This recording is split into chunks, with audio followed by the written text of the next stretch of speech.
ശ്രീകൃഷ്ണ അവതാരം, ഗജേന്ദ്രമോക്ഷം. ഇന്ദ്രദ്യുമ്നൻ എന്ന പാണ്ഡ്യ രാജകുമാരൻ വിഷ്ണുപാദ ധ്യാനത്തിൽ മുഴുകി മലയാചലന സാനുകളിൽ വസിച്ചിരുന്നു. ഒരു ദിവസം രാജകുമാരൻ സമാധിയിൽ മുഴുകിയിരിക്കെ അഗസ്ത്യമുനി ശിഷ്യരോടൊത്ത് അവിടെ എത്തി. തപോനിധിയായ തന്നെ കണ്ടിട്ട് എഴുന്നേൽക്കാൻ പോലും തയ്യാറാകാത്ത രാജകുമാരൻ്റെ നേർക്ക് മഹർഷി കുപിതനായി. തന്നെ അനാദരിച്ച രാജകുമാരൻ ആരോടും മിണ്ടാനാകാതെ ഒരു കാട്ടാനയായി പോകട്ടെ എന്ന് ശപിച്ചു. സമാധിയിൽ നിന്ന് ഉണർന്ന രാജകുമാരനോട് രാജാക്കന്മാർ ശാപവൃത്താന്തം അറിയിച്ചു. ഇത് കേട്ട് പിന്നാലെ പാഞ്ഞു ചെന്ന് രാജകുമാരൻ മഹർഷിയെ പ്രണമിച്ച് ശാന്തനാക്കി.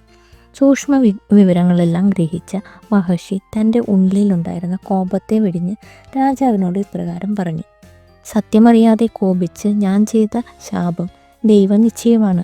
അങ്ങ് അതാലോചിച്ച് സങ്കടപ്പെടരുത്.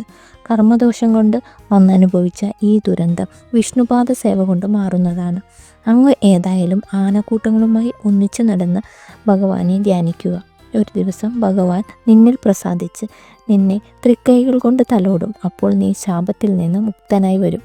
അങ്ങനെ ഇന്ദ്രദ്യുമ്നൻ ഒരു മതയാനയായി മാറി. പാൽക്കടലിൻ്റെ മധ്യത്തിലുള്ള ത്രികുടം എന്ന പർവ്വതത്തിൽ നിറയെ വൻവൃക്ഷങ്ങളും തടാകങ്ങളുമുണ്ട്.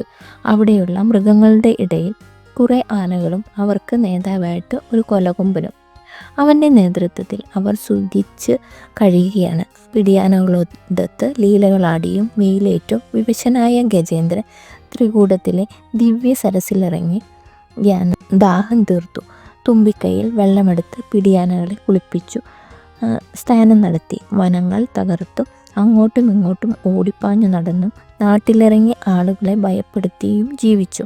കൂട്ടത്തോടടുത്ത് ആരെയും ഭയമില്ലാതെ നാട്ടിലെ പാപനാശകരമായ തീർത്ഥങ്ങളിൽ മുങ്ങിയും വെള്ളം കുടിച്ചും ഭഗവത് ചിന്ത വിടാതെ പ്രദക്ഷിണം ചെയ്തു നടന്നു. തനിക്കെന്നാണ് ശാപമോക്ഷം കിട്ടുക എന്ന് ചിന്തിച്ച് ഭഗവത് പാദധ്യാനമായി കഴിഞ്ഞുകൂടി. ഒരു ദിവസം ഇന്ദ്രദ്യുമ്നൻ കൂട്ടുകാരോടുമൊത്ത് ത്രികുടത്തിലെ ഒരു ദിവ്യ സരസിലെത്തി. ആ പൊയ്കയിൽ നിറയെ താമരപ്പൂക്കൾ നിറഞ്ഞു നിന്നിരുന്നു. അരയന്നങ്ങൾ നീന്തിക്കളിച്ചിരുന്നു. മലനിരകൾ കുത്തി തകർത്ത് ആവശ്യമുള്ളത് തിന്ന് വയറ് നിറച്ച് ദേഹം മുഴുവൻ പൊടി വാരി വിതറി അഹങ്കരിച്ച് നടന്നു. ഒടുവിൽ ജലസ്നാനത്തിനായി മറ്റു മതയാനകൾക്കൊപ്പം പൊയ്കയിലെ സമീപത്തെത്തി. പൊയ്കയിലിറങ്ങി വെള്ളം കുടിച്ചു. വെയിലേറ്റ് നിരന്നു നിൽക്കുന്ന ആനക്കൂട്ടം. ദേവലൻ്റെ ശാപത്താൽ മുതലയായി മാറിയ ഹുഹു എന്ന ഗന്ധർവൻ ആ പൊയ്കയിലുണ്ടായിരുന്നു. തനിക്കും ഗജേന്ദ്രനും ശാപമോക്ഷത്തിനുള്ള സമയം വന്നെടുത്തു എന്ന് മനസ്സിലാക്കിയ മുതല ഗജേന്ദ്രൻ്റെ കാലിൽ പിടികൂടി. മുതല കടിച്ചപ്പോഴുണ്ടായ വേദന സഹിക്കാനാവാതെ ഗജേന്ദ്രൻ അലറി വിളിച്ചു. ലോകം മുഴുവൻ ആ നിലവിളി മാറ്റൊലി കൊണ്ടു. കാൽ കുടഞ്ഞ് മുതലയുടെ പിടിവിടുവിക്കാൻ ഗജേന്ദ്രൻ ശ്രമിച്ചെങ്കിലും അവന് അത് കഴിഞ്ഞില്ല. മുതലയും ആനയും തമ്മിലുള്ള പിടിവലി കണ്ട് മറ്റുള്ള ആനകളും ഗജേന്ദ്രനെ സഹായിക്കാൻ എത്തി. ഇത്രയും ആനകൾ ഒത്തുപിടിച്ചിട്ടു ഗജേന്ദ്രനെ കരകയറ്റുവാൻ അവർക്ക് കഴിഞ്ഞില്ല. തങ്ങളെക്കൊണ്ട് സാധ്യമല്ലെന്ന് ബോധ്യപ്പെട്ട അവർ ആ ശ്രമത്തിൽ നിന്ന് പിന്മാറി. അപ്പോൾ ഗജേന്ദ്രന് മനസ്സിലായി, സ്നേഹം എന്നൊക്കെ പറഞ്ഞാൽ ഇത്രയേ ഉള്ളൂ. സ്വന്തം കാര്യം അപകടത്തിലാണെന്ന് കണ്ടാൽ പിന്നെ ആരും അവിടെ നിൽക്കില്ല. കരയ്ക്ക് കയറാൻ ഗജേന്ദ്രനും വെള്ളത്തിൽ താഴ്ത്തുവാൻ മുതലയും ശ്രമം തുടർന്നു. അങ്ങനെ വർഷങ്ങൾ കഴിഞ്ഞുപോയി. ആകെ തളർന്ന് താനെന്ന ഭാവവും പോയി. ഗജേന്ദ്രൻ അതിദീനനായി തീർന്നു.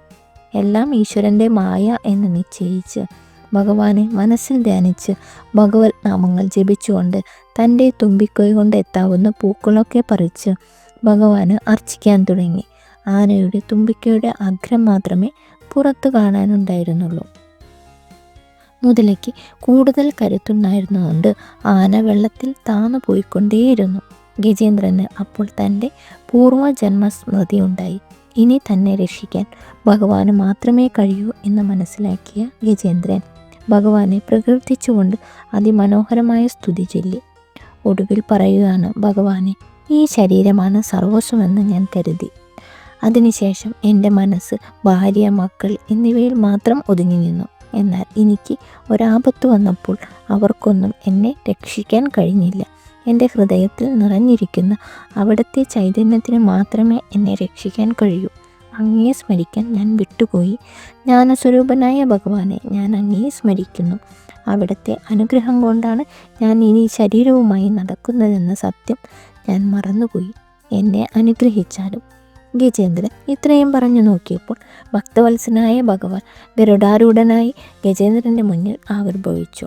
വനമാലയും ധരിച്ച് ശംഖുചക്ര ഗദാബ് പത്മധാരിയായ ഭഗവാന്റെ മനോരൂപം കണ്ട് ഗജേന്ദ്രൻ പ്രേമം നിറഞ്ഞിരിക്കുന്ന മനസ്സാൽ ആ സരസിൽ നിന്ന് ഒരു താമര പറിച്ചെടുത്ത് ആ നാരായണനെ അഖില ഗുരുവായി കണ്ട് ആ പുഷ്പം ഭഗവാന് നീട്ടി. ഭഗവാൻ ആ താമരപ്പൂ സ്വീകരിച്ചുകൊണ്ട് തൻ്റെ സുദർശനമൂർത്തിയെ സ്മരിച്ചു. ചക്രായുധം കൊണ്ട് മുതലയുടെ വായ പിളർന്ന് ഗജേന്ദ്രൻ്റെ തുമ്പിക്കൈയിൽ പിടിച്ച് അവനെ കരയിലേക്ക് കയറ്റി. ദേവന്മാർ ആകാശത്ത് നിന്ന് വാദ്യഘോഷങ്ങളോടെ പുഷ്പവർഷം നടത്തി. ഗന്ധർവനും അതോടൊപ്പം മോക്ഷം ലഭിച്ചു. ഗന്ധർവൻ മഹാവിഷ്ണുവിനെ സ്തുതിച്ചുകൊണ്ട് ഗന്ധർവലോകം പ്രവേശിച്ചു. ഭഗവത് സ്പർശനമേറ്റപ്പോൾ ഗജേന്ദ്രൻ അജ്ഞാനത്തിൻ്റെ പിടിയിൽ നിന്ന് മുക്തനായി ഭഗവത് രൂപത്തെ പ്രാപിച്ചു. മുതല എന്നാൽ ഗ്രാഹം എന്നാണ് അർത്ഥം. നമ്മളെയൊക്കെ പിടികൂടിയിരിക്കുന്നത് ദുരാഗ്രഹമാണ്. എപ്പോഴും ദുഃഖിപ്പിക്കുന്നതാണ് ദുരാഗ്രഹം.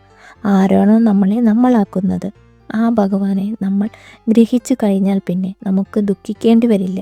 ആനന്ദസ്വരൂപനായ ഭഗവാനെ ഗ്രഹിച്ചവർക്ക് എവിടെയാണ് ദുഃഖം?